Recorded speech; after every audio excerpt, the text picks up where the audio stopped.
Happy Thursday, everybody. Today I wanted to talk about CMAs. And to do a CMA, there's a lot of processes to pulling the numbers and having the conversations with the seller. And today we're really going to focus on just how to pull the numbers, what to look for when you're doing the CMA and pulling the right comparable properties. But first, I wanted to kind of walk through the process just in case you haven't done this yet. Now, we have videos from our listing lab that we did this spring that will walk you through all of the steps and about your presentation in particular. So we're not going to cover that here today, but if you do want to go see those videos, go find them on our YouTube channel. When you're doing a CMA, the first thing is you get a call from a seller or you call a seller, right? Comes in as a lead. Your first step is to go look at the property. And the goal that you're trying to get to here is not only to find out the quality of the property itself, what it looks like, is it taken care of? Is there things that the sellers can do to make it cuter or that they need to fix before they list? But you're also finding out from the seller what their goals are, what their financial goals are, what their timeline is, what their expectations are from you as an agent. Once you meet with the seller, and I always recommend as they're walking you through the house that you take notes, right? So you remember what kind of heating system it was or what this extra bathroom was, all of those things. So get your notebook, right? Get your clipboard and go on out to the property. When you get all of those notes done, what you tell the seller is you say, okay, I'm going to go back to the office and I'm going to pull some comparable properties that have sold in our area recently, and are comparable to your property. That'll give us a good idea of what the market has said that your home is worth. Now, taxes are not usually accurate. So a county appraiser or assessor only has to go out to the property every 4 or 5 years. That's it. So they don't really know the quality of the property. 99% of the time, that assessor has not even been inside the home. And so the value that they give on the taxes is really based off the tax base that they need to be able to cover their bills versus what the property's actually worth. You'll hear a lot of sellers talk about, well, the county assessor says it's worth this, and I don't think it's worth that, or I think it's worth more than that, right? And so sometimes it's important to explain that piece to the seller that, well, the county assessor does their job. Their job is not to sell your home on the open market. That's our job, and those prices are different. Just like building a brand new home versus buying a currently existing home, those prices are going to be different. It's the same type of thing. Okay. Once you have all of your information, you are going to go to your county website and pull as much information about that property as you can. Now, you can either do this before you go out to the property or after. Kind of depends on your process and what works best for you. Um, some people want to get their own opinion of the property before they look at any of the county information. Some people like to be prepared and have that county information so they can ask pertinent questions when they're with the seller. Really, it's up to you. This is how I usually did it. I would go ahead and go to your county website. We're going to use yeah, there we go, over the shoulder. We're going to use my property that I live in. Okay.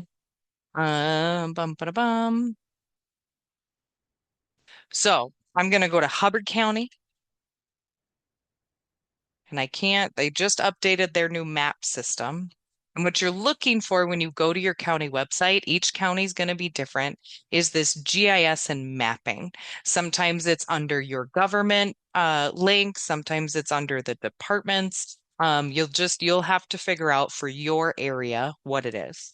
So we're going to go ahead and go to this GIS and mapping.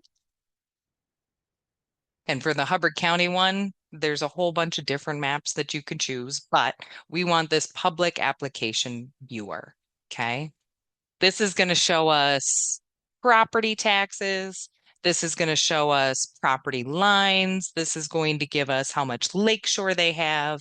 But for my property, I'm up in Lake George, and we have a couple different options on how to search. Please keep in mind, every GIS site is different, but there's always a way to search. Okay.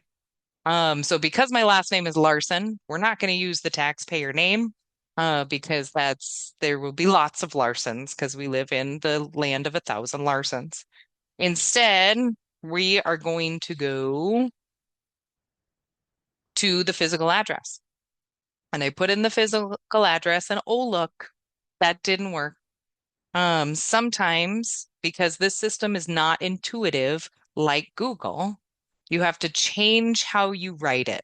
You see how I just put that quotation mark? Is it a quotation mark? Apostrophe. That's what it is. I just put that apostrophe here in Nature's Edge, and then it came up. Okay. You can also zoom from the map, right? So if you don't want to use the results, but you know where it is, because you're really good with directions, you can also just zoom right into where the property is and click on it. Okay. So here's the property here. You can see that it's on a dirt road. This is what you're looking for as you're an agent, right? It's on a dirt road. It's not on a tarred road. Keep in mind, some of these GIS photos are not perfect. Also, keep in mind, some of these property lines, they're not perfect. These are not surveys, but they should be fairly close. Okay. You can see that it has a decent amount of shoreline.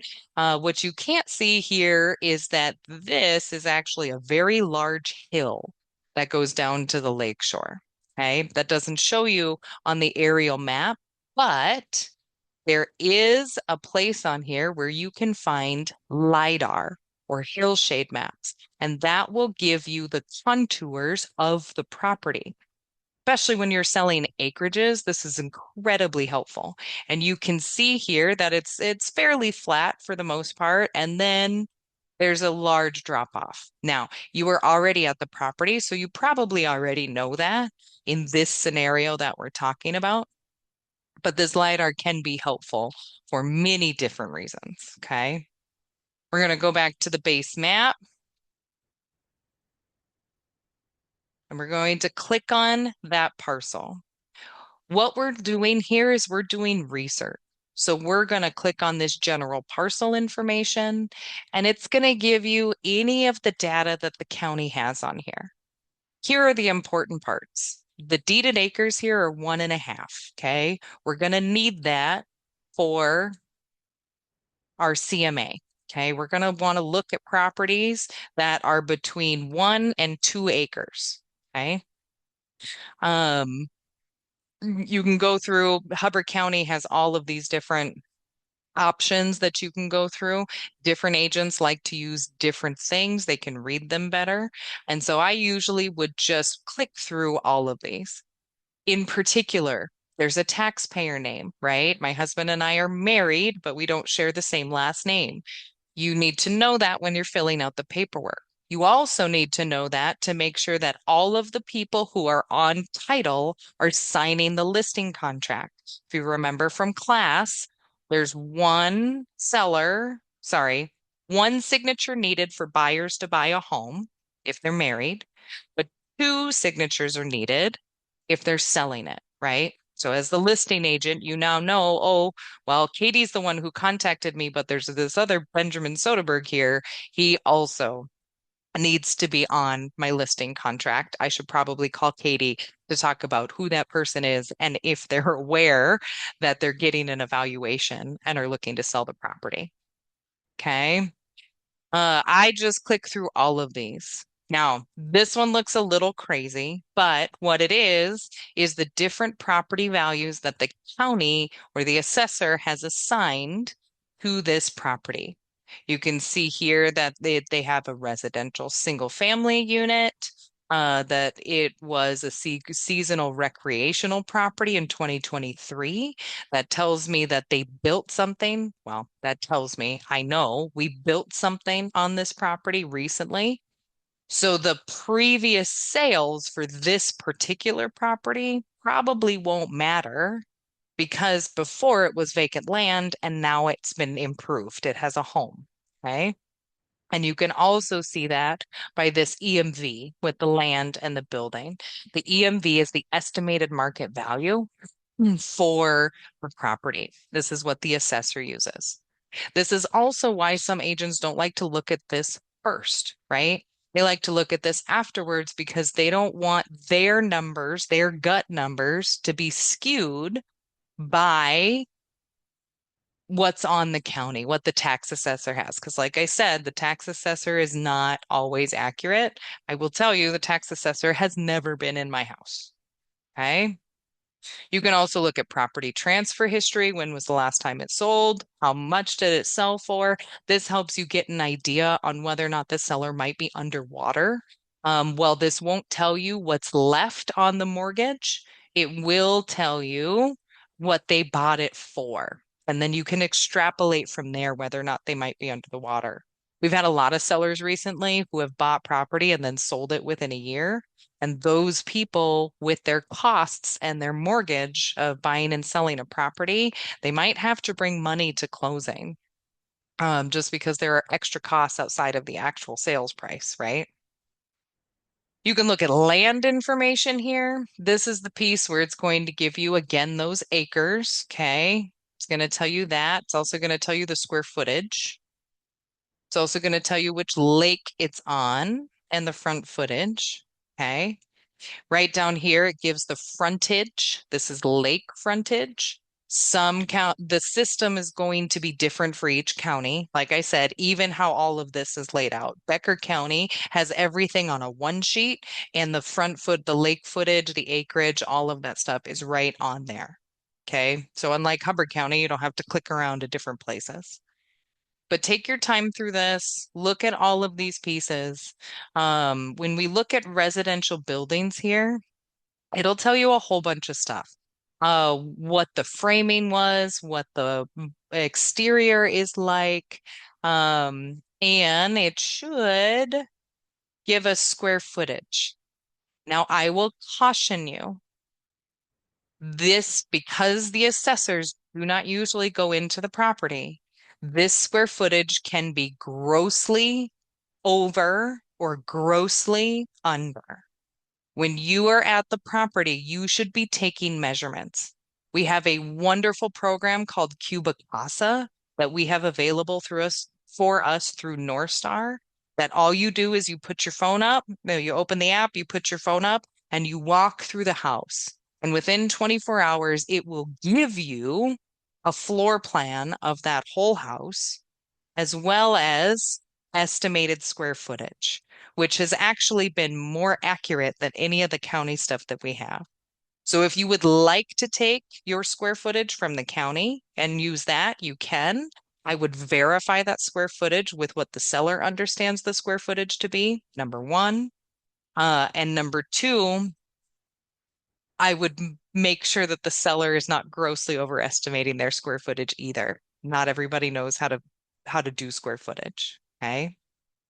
This is where it's important for you to be at the property and not just do a market based on the county information. Because I will tell you that 1294 is not correct for my house. We are at 2,700 square feet. I am a real estate agent. I have measured it myself. Okay. I wonder if it even says how many bedrooms or bathrooms. I don't see it on here. Some counties will have that information, some of them won't. That's just how that works. You can see that there's also property tax information here. This is going to tell you the property taxes, the totals, what the half payments are, okay? If there's any special assessments. Now, this special assessment for our property, we already said that there was a dirt road outside the property, so there's no city water, no city sewer, no utilities. This is for our use of the county dump. They just name it as a special assessment. Okay. Again, it gives you more taxable market value, tax capacity, all that good stuff. Okay. You can click on notes if you want. There's no notes for mine. And we're going to go ahead and go back to that map. And I'm going to show you two more things.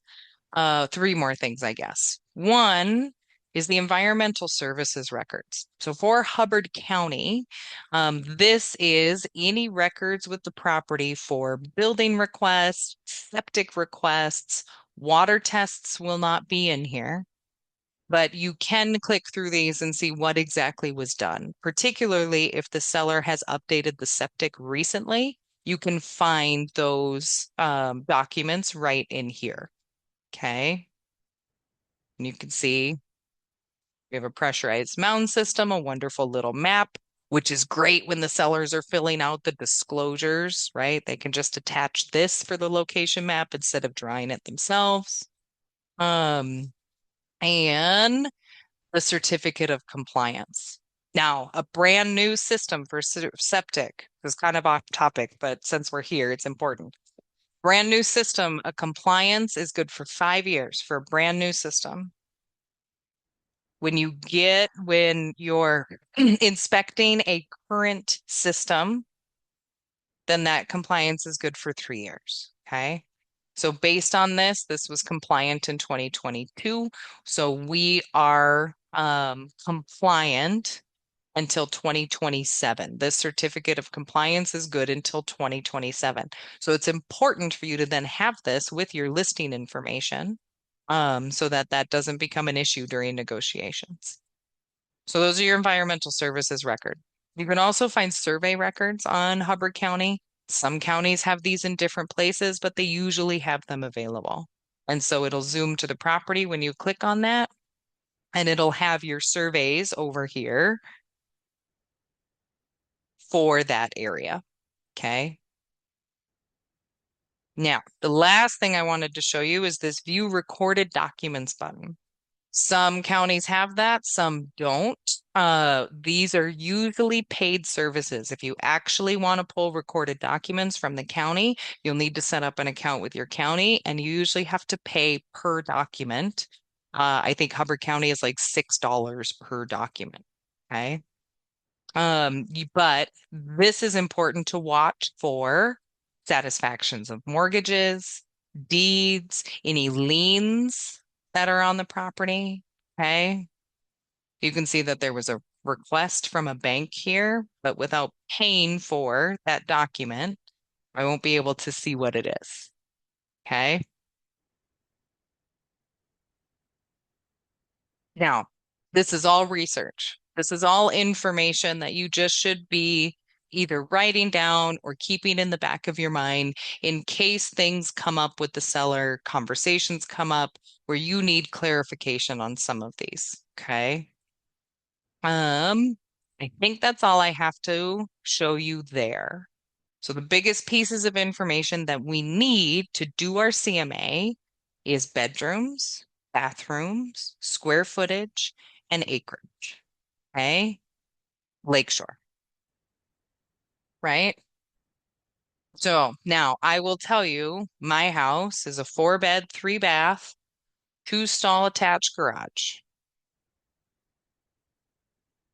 We have about 2,700 square feet, 1.5 acres, and 235 feet of lakeshore. We have in-floor heat throughout the downstairs and the upstairs, mini splits um for air conditioning. And then the rest of the house, it's very much a Menards house. So the quality isn't going to be super high. We don't have granite countertops. We don't have custom cabinets. We don't have hardwood floors, right? We're a Menards house. We got vinyl floors. We got Menards cabinets. We got whatever the cheapest countertop was. Okay. So while the finishings inside may look nice because it's a new home, that doesn't always mean that the quality of the home is what it would be if it was granite countertops and custom cabinets and hardwood floors. Okay. If you're ever wondering what the difference is in quality, you can always call an appraiser and ask them to walk you through what they look at when they're looking at those different things. Okay.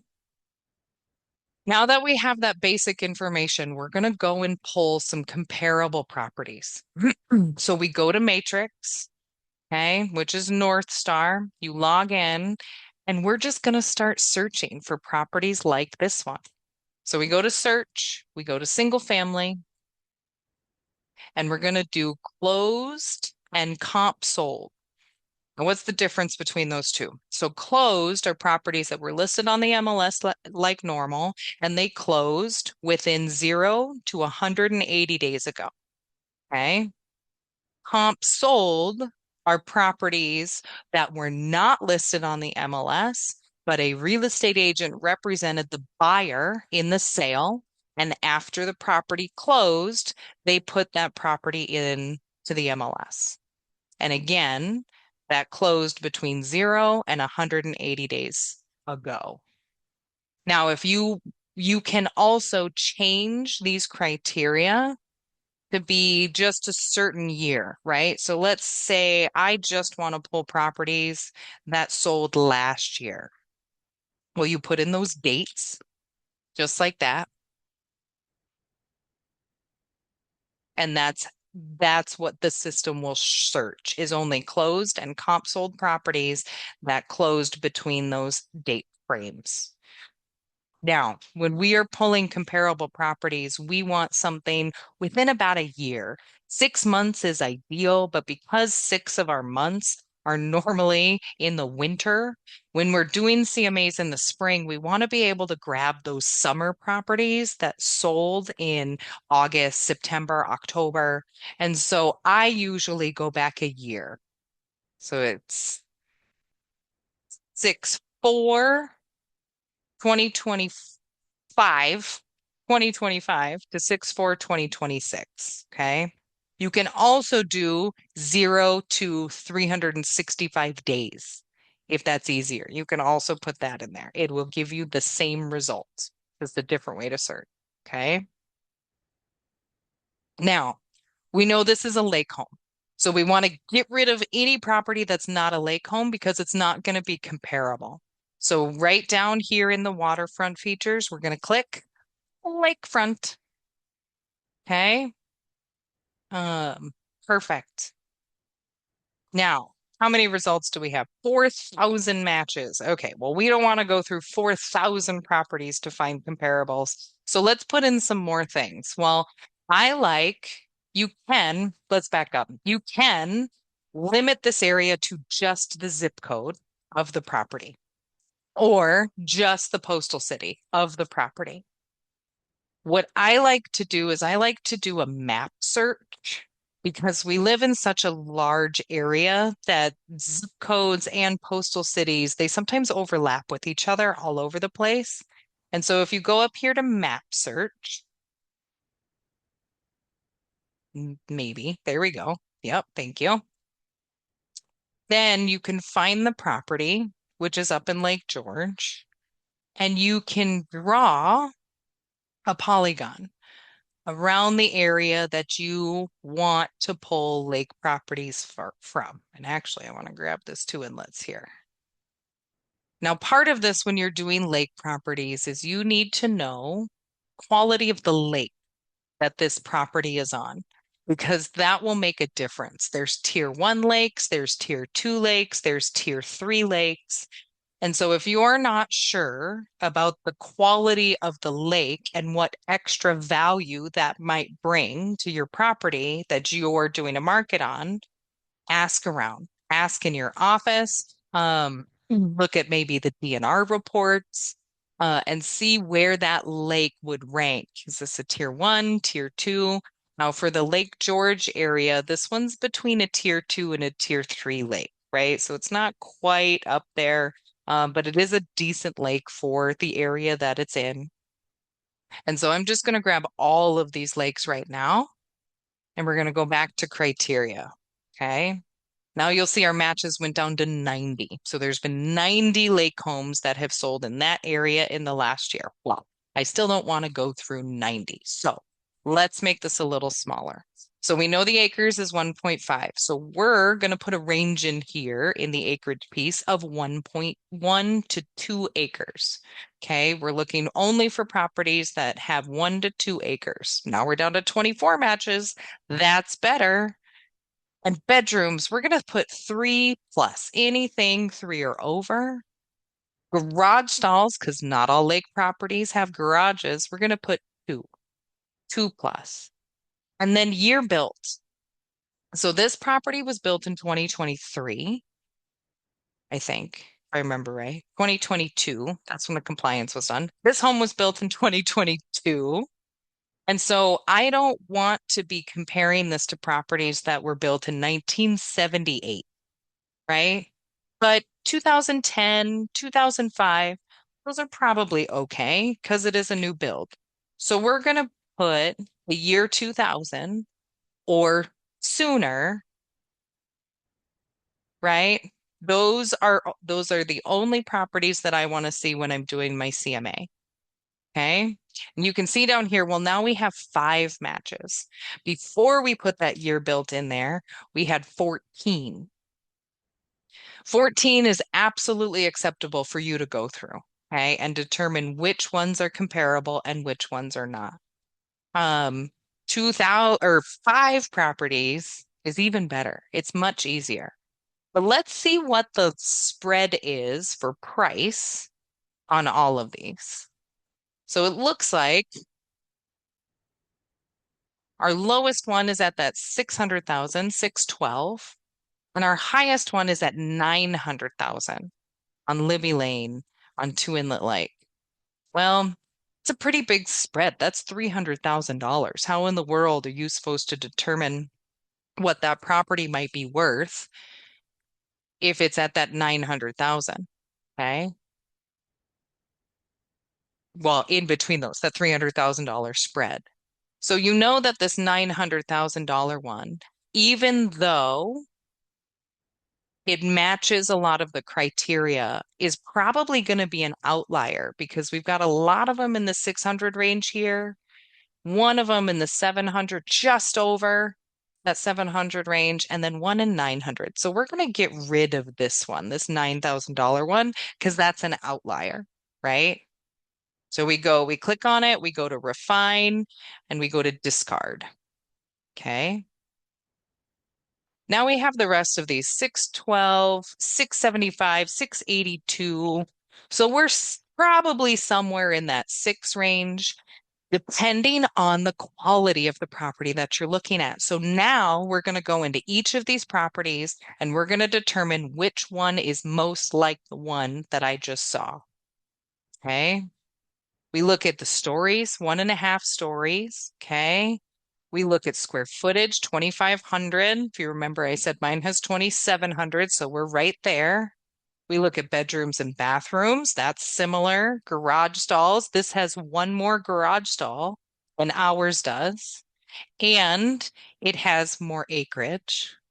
But it is on Lake Ida, which would be more comparable to Lake George than one of our top tier lakes. And again, this comes from knowledge in the industry. The lakes pieces are, you're going to have to go find that out from your colleagues. Okay.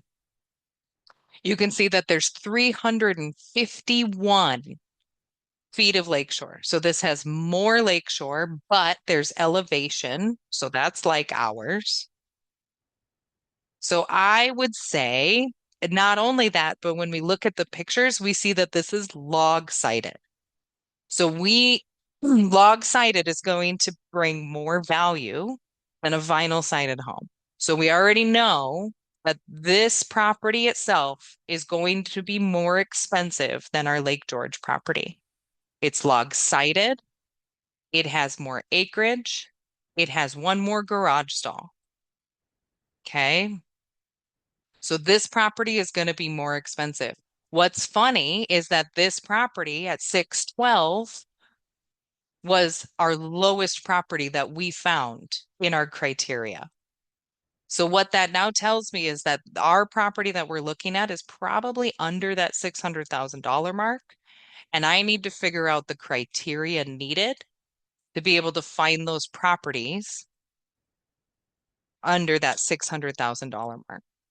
Because remember, I talked about quality, right? The Park Rapids property or the Lake George property is is a Menards quality house. It matters. Quality matters. So I'm just going to go ahead and delete the year built. We'll go and see if we get it from there. So we've got 14 matches now. We're going to go to results and we're going to see if there's any, right about, I want close price. We're going to see if there's any properties in that $500,000 range. And we see there's two of them. There's 500 and there's 527. Now you see there's this big gap here between 527 and 612. That's possibly telling me that there hasn't been many closings in that area and that might be a hole in the market where my property will fit. I know it's not this 612 mark. Definitely know it's not this 1.3. Wouldn't that be nice? I know it's not this 612 mark because the property that we just saw had better qualities than our Lake George one. But this 527 and 501, let's go look at those and see what they're like. So this one's on 8th Crow Wing Lake. Okay, that's fine. 1.65 acres, so very comparable. 2,500 square feet, very comparable. Okay, how much Lakeshore? 277. That's also very comparable to our property that we have. Okay, you can see there's elevation, which our property has. How many garage stalls? We've got three, and we've got 3 beds, 3 baths. So our Lake George property has 4 beds, 3 baths, and 2-stall garage. But we're pretty close. Now, this one is also log. Okay, everything else fits the bill. Here's the difference that I'd like to show you if I can find it. This was built in 1994. So it is over 30 years old, which means that this price is probably pretty comparable to what our Lake George one is because you're taking into account the difference in age, right? The one in Lake George, if it was also a log home, would be more expensive with this. We just saw that with the $600,000 one, right? So we're probably, as you click through these pictures, oh, we have a problem. This one has a shop. That's going to change. But if those 3 garages, I'm sorry, 3-stall garage is the shop that they're talking about, then maybe it is pretty comparable. Okay. Good lakeshore, tuck under garage. Apparently they were watching Jeopardy. Okay. So as you click through all of these, because this takes time, when you do a CMA, it usually is an hour to 2 hours. As a new agent, you're probably going to be spending a half a day on these, right? Part of doing a CMA is pulling all the information together, letting yourself figure it out, and then setting it aside for a minute and letting all of that information marinate. Okay? Marinate. Here's another one that's at 527. Well, that is on Portage Lake. Okay, pretty comparable. Again, we're in that 93 range. Same square footage. Has 2 more garage stalls, but 1 less bedroom and 1 less bathroom. But it has the exact same square footage. But here's the other piece. It has a pretty gradual elevation to the lake. So maybe this is comparable, maybe it's not. You have to decide those as you're out at the property. And then we get into our 612. Okay. Now, apparently mine was not an easy one to determine. Oops, where am I going? Mine was not an easy one to determine what the price was. So I apologize about that. But none of these are easy. Goal is to look at all of the available information that we have and then limit it down from there to come to the best price. Do not be afraid to take another agent out there who has more experience than you so they can help you determine what the price is. Okay. Now, I'm going to show you how to go through the CMA part. We're just going to pick this one on 441, on Boulder Lake, on 8th Crowing Lake, on Portage Lake. And just for fun, we're going to throw in this log home one. Okay. You see, I've chosen each one of those. I've clicked on them. So now they're highlighted. And I'm going to go down here. Oh, I need this thing to move. There we go. I'm going to go down to here to actions, and you'll see that there's a CMA link. Now, you can also go to Moxie and do your CMA. Faith has some beautiful presentations that she's put out in Canva, which you can put in your CMA. But for this training, we're just going to go into the CMA button. So I've chosen those four properties. I'm going to choose my mom and dad to keep this property, the CMA under. And then you can see up here on the top, it's going to give you the order in which you're going through. Okay. So you can choose what pages you want. There always do a cover sheet, a summary list. If you do price adjustments, you can add that to your list. And as you click on these, it'll push over to your selected pages. Now, here's the piece that I always found helpful.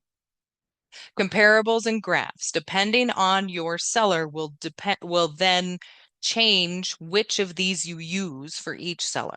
Okay, it's not always going to be the same. We always want a pricing recommendation, but maybe we also want to show them a days on market chart so that they can see that these comparables might have not sold for 60 days. Set those expectations up front that this is not a 2021 market anymore. It takes a little longer to sell, and that's okay. Okay. Maybe you want to show them a list price to sale price chart based on the comparables. Depending on your conversation, all of those are an option. Now, we talk more about this in the listing lab videos, so I'm not going to spend too much time here. There's also some static information. Pitfalls of overpricing has been a really good one that we've been talking about lately, so that sellers feel like it's the 2021 market and it's just not. Maybe the benefits of using a real estate agent, right? Maybe you have a personal guarantee as an agent that you want to include in your CMA. Okay. How about steps to a positive showing, right? Clean up the property, make sure that it smells good, all those two things. And then there's a CMA map as well, if you want to do that. So once you select your pages, you'll go to the next step here, which is your subject property. Okay. Now you have two options. You can either enter the property tax ID and it'll pull that information from the county, or property listing ID if it was listed before and you trust the agent's information. That's the biggest piece. Or you can fill it in manually. Okay. Um, we are We're just going to do it manually for now. Okay. Hang on just a minute as I do this.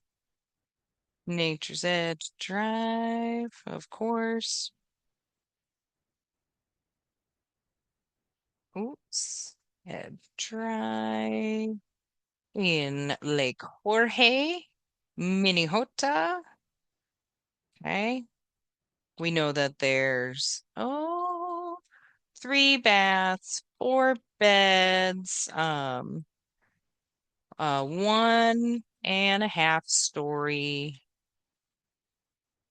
Oh, I put that in the wrong place. You don't have to fill in all of these, okay? But if you are using any one of these to adjust your comparables to, then you need to fill them in, right? Total finished, lot size, building area, and then I want to do Lakeshore. So if you have any fields that are not in here that you want to um, compare against, you can add them right down here in custom fields, okay?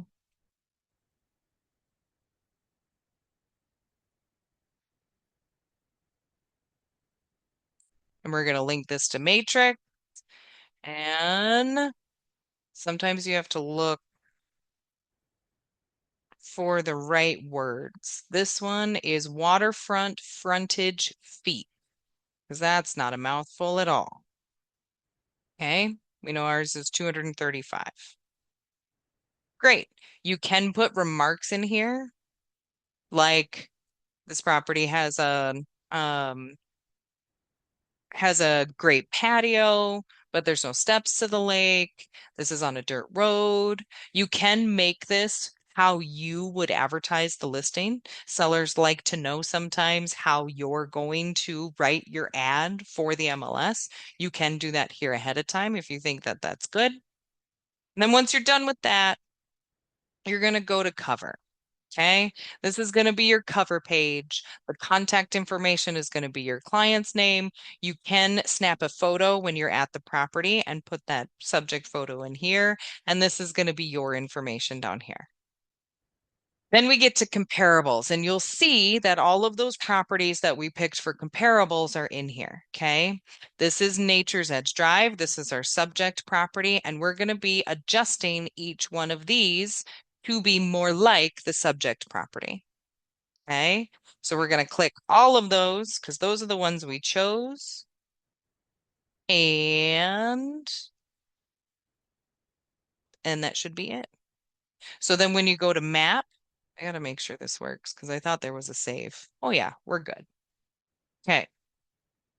Apparently the subject property couldn't be mapped. Not a big deal. But here you can see where all of the other properties are on your map. Okay, that looks good. We're going to go up to adjustments.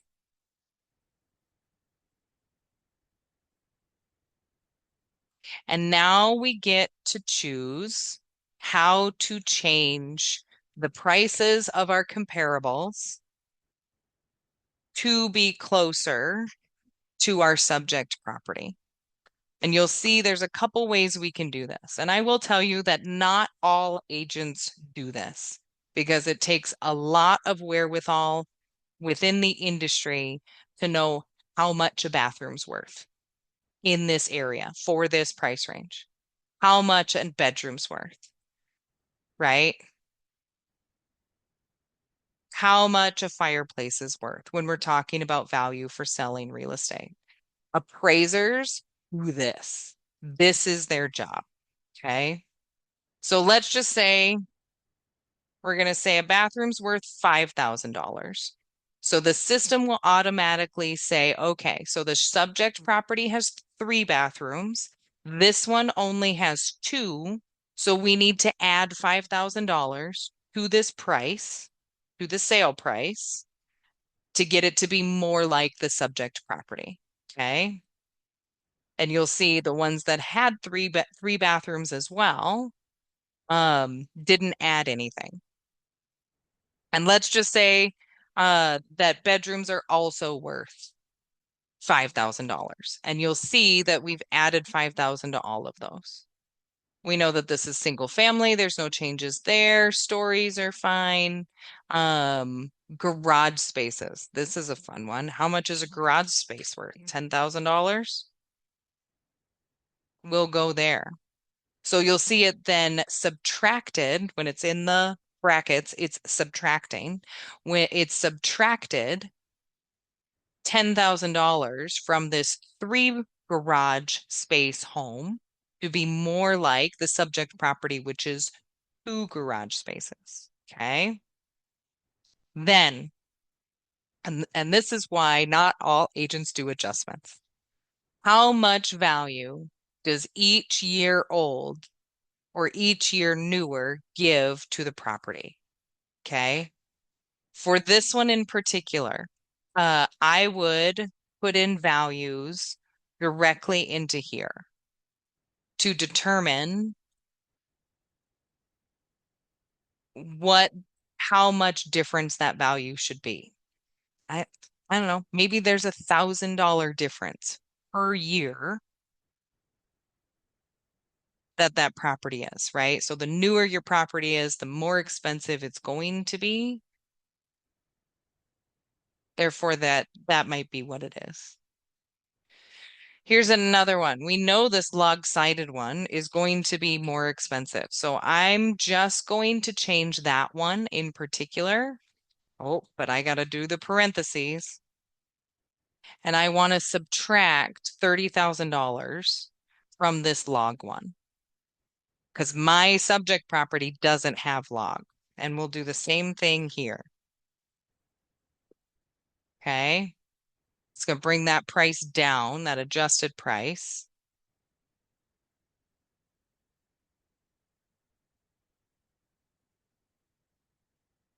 And now I'm looking. I think I need this to be negative too. Yeah, it's looking better. Okay. You can go through all of these pieces, total finished square footage, what the cost per square foot is, that would be in here, above grade, below grade, foundation size, acreages, all of that stuff. For sake of time, we're going to skip through those and we're going to see what the pricing comes up with. Okay. So if you put in the pricing, it'll give you the comparable price. It'll give you the adjusted comparable price. So this is what it actually sold for. This is what we've adjusted those properties to sell for. And it'll give you some ranges. This is where you'll put in your suggested list price. So for this property in particular, we've got an average of 475 and a high of 558. That's a pretty big range. And so what I would want to do is actually go back and do some more searches to see if there was better properties that were comparable to this one. Or maybe I needed to broaden my data set and I need 6 properties or 7 properties to be able to compare. Here's a really, sorry, we'll finish this one first. You then would write in your suggested price. Okay. Maybe we should list your house at that, expect to sell for this. Okay. Or there's not a lot of data. There's not a lot of data for this particular price range. And so while I don't have data to tell you your house is worth this, I can tell you that we should list for this area here and just see what the market does. You can write that in there. You can write any notes that you want the seller to call out, particularly about those log home pieces, right? To call out stuff about quality. Be very careful when you do that. Don't tell the seller your house is not as good a quality as your neighbor's house. Be nicer about it. Remy can help you with that all day long. Then we'll go to finish.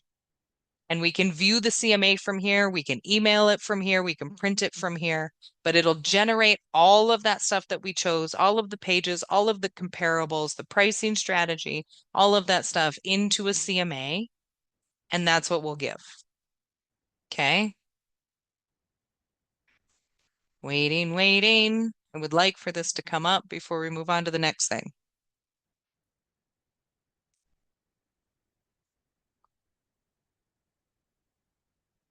Perfect. Yours will look prettier than this. Mostly your picture and the picture of the property, right? We can't change most of this and how this is set up, which is why most of our agents use Moxie, or they do their own on Canva, which is both just fine. But then it'll give you all of the stuff, the subject property, the comparable properties, what adjustments you did, if any, what it's like, how many days on market all of these properties had, so that the seller can know what to expect, what they listed and sold for. Looks like all of them were pretty close to their list price, that's what they closed for. That's good to know. This is that pitfalls of overpricing graph that we had talked about, real benefits of using a realtor, steps to a positive showing, the map, and then this is where your pricing recommendation is going to come in. Okay. So that's the very basics of a CMA. It is not a science. Number one, pull as much information as possible. If you are not sure what a property should be listed at, grab a couple agents in your office who have been doing it for 20 years and ask them to come look at this property with you. Most of them would love to do that. And most of them have a gut feeling about prices. And you'll try to ask them, well, how do you know that? And some of them will be able to tell you, well, I sold this one on this street and that's what it sold for. And I sold this one on that one. And this property that I looked at just the other day was very comparable. And that one has an accepted offer. Some of them will be able to tell you that. Some of them will not know because they've been doing it for so long that they don't have an actual science. They haven't thought about how they come up with these prices. Okay. CMAs in particular are very hard to learn. It took me about 3 years before I felt really comfortable doing a CMA and comfortable with the value that I was getting. Okay. Now, I did want to show you one cool thing with our Remy. Okay. So with BrokerBot or Remy, you can ask it to do a CMA for you, and it will pull comparable properties, pull comparable sales for 18589 Nature's Edge Drive, Lake George, Minnesota. Okay. So as it's thinking, what Remy is going to do is it's going to look at all of the information on the internet that it has access to. It does not have access to North Star, but a lot of our sold sales are pushed to Zillow, to Realtor.com, hence it looking at Realtor.com, to all of those places. And so that's what Remy is looking at. Okay. Now, Remy has never been in the property.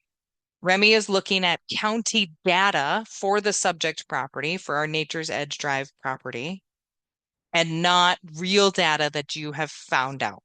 Okay. And so when it gives you these comparable sales, you need to make sure that you go and check in the MLS what those comparable sales actually are and if they are actually comparable, right? Remy is a cute high school kid who thinks they know everything. That's what Remy is. And while they do know a whole bunch, you still have to do the double checks. Well, and apparently we just had a problem. Let's do something different. Can you do a CMA on a property in Lake George, Minnesota that has 1.5 acres, 2,700 square feet, 4 bedrooms, 3 bathrooms, 235 feet of frontage on Lake George, and a 2-stall detached garage built in the home, not just the garage, the home was newly built in 2022. And we'll see if that one works out. I might have been too broad in my question to Remy when I just said pull comparable sales. So if I limit it and give it the actual information that I would be looking for, it might be able to pull something a little easier. Again, this is not, this doesn't mean that you shouldn't do a CMA then. It's not going to do it for you because CMAs are not a science. But it will at least give you a starting point as to where to pull information from, what properties to look at for comparable properties. And we'll see if it does this. In the meantime, if let's see if I can go here. If you ever need to watch any videos, let's zoom in here. There we go. If you ever need to watch any videos, we have done lots of different videos within the New Agent Mastermind, within our trainings about CMAs, about Moxie, all of those different things, okay? Especially with our listing lab. And while we love Faith's voice, we're not going to listen to her. But we'll see when you click on these playlists here in our learning channel, you'll see a whole bunch of different videos that we've done. Here's one of our Crown listing labs, right? Listing powerhouse panel, how you talk to sellers, how you list a property, buyer and seller net sheets, value of services that helps you talk to your seller about what your services are and why you're worth it, right? We have a lot of stuff in here that might be more helpful. Okay.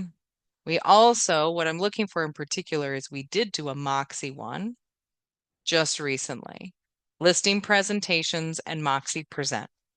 So if you need help putting your listing presentation together, talking about the listing process, this video listing process goes into more information about the listing process and what your steps should be. Okay, let's see what broker got. So Remy says that they search for sold listings. Okay.